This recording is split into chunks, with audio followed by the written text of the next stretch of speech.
Here's my review for Joker Folie À Deux. First of all, I need to preface something. The first Joker movie is my favorite DC movie. And yes, I do agree it didn't need a sequel, but I was still hyped because I'm like, I just want to see what it is because it just seems so random and unnecessary. I'm like, I'm curious.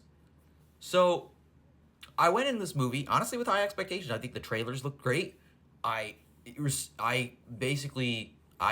doubt Lady Gaga, Joaquin Phoenix, or Todd Phillips.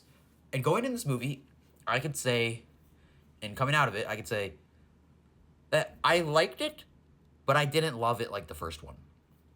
Because I couldn't help but feel like a lot of this movie, first things first, this movie is gorgeous.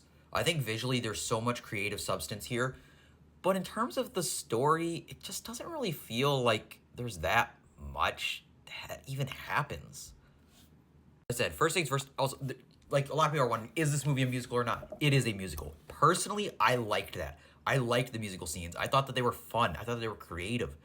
And just like I said, visually, I think there's so much to this movie from all the whether the lack of light just shining just to see Arthur in his white coat, the lighting shining down on the Joker when he's playing the piano is just beautiful. And this is a musical mixed with a courtroom drama.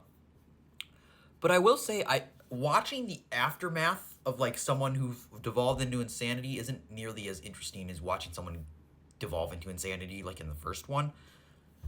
But like I said, I still respect this movie because it took so many bold swings. And although it may not have paid off, I still think that there's a lot to like here. Like from the visuals, I think that the music is good. I think that the sequences are great, in fact. I think that both Lady Gaga and Joaquin Phoenix deliver excellent performances. And this particular Harley Quinn is a very different, it's very weird version of Harley. It's not the very hyper one.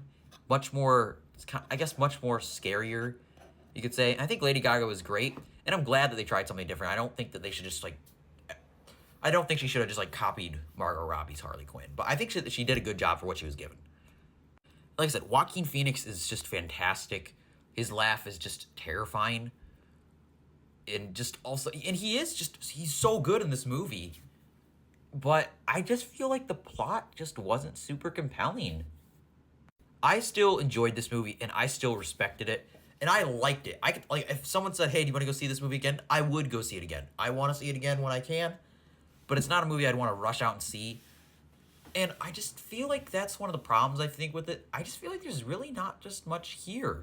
But like I said, I still respect this movie. I'm glad that it exists. I've heard some people say, oh, well, it'll ruin the ending of the first one. It's like, why do you... I don't really understand how a sequel to a movie can ruin the first one, even if it's terrible. It's like...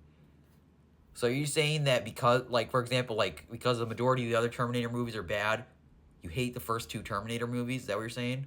You can't watch Terminator 2 because you know Terminator 3 is bad? I think that's a terrible argument. I still think that this is a solid movie. I just don't think it's as good as the first. And like I said, I think visually it's gorgeous. I think the acting is fantastic.